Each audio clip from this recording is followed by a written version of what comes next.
dislocation and race and all that stuff, but and Islam, in some ways, and so. But this was a different format in terms of writing about that stuff, and I found it. It was good. I liked it. I enjoyed it, even though it was hard. So, but your book it's very personal. It's about you. It's about your family. It's about your life. It's not like you're writing some novel. So, what's it like when an editor comes back to you?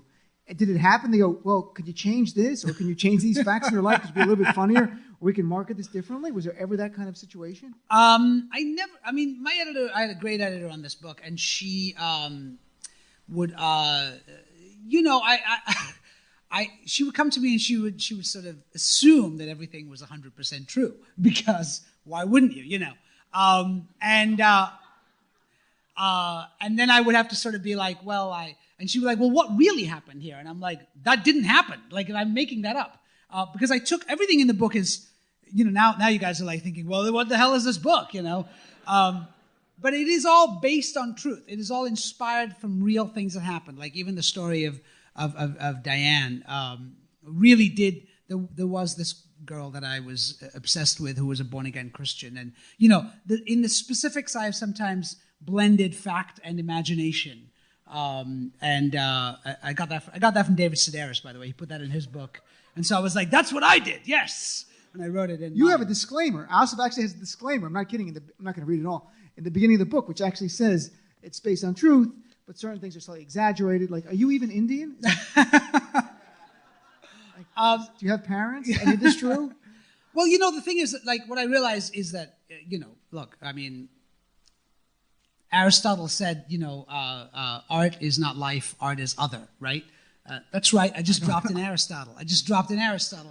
But, and that is kind of what happened, where, you start telling a story and you start writing a story and you stay as true to the facts as you can. But then what becomes important is telling a story, and also, like, in every one of these stories, I always try to illuminate a larger concept or something that I was trying to talk about, other than just the specific events, I think it's interesting because if you're a comic, you get used to heightening real-life events to make it a little bit more interesting, but it's still... It's similar to that, I think. It does, but it really rings, and hopefully you'll read it, it really rings as true. I mean, that's, like, I can't tell, and I know you for a while, and I can't tell where it's slightly heightened or exaggerated. Like, I mean, the fact...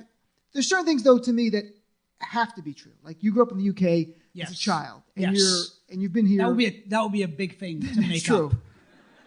And right, and you're here legally in the country, right? Well, we don't know. We don't care. Really know. We're all liberals from the Upper West Side. We don't care. We're happy you're in America. That's what we care about right now.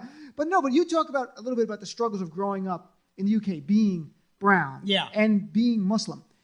That has to be true. Share some of that, because I found that really compelling. My parents moved to the UK when I was an infant, and I grew up there, and I talk about, the sort of experience of growing up in England in the 70s, and it was a time, when the National Front was very powerful, and if some of you might be familiar with British politics, the National Front was a very conservative right-wing party that was trying to kick all of the immigrants out of England, So that was very prominent in the northern England that I grew up in. I grew up in a town called Bradford, which had a large Pakistani and Indian and Bangladeshi population, and still does today. So it was, and actually this book, when I started writing it, I was trying to find a framing device for the book, and what happened to me, and this is true, after I moved to America, and my parents moved here when I was in high school,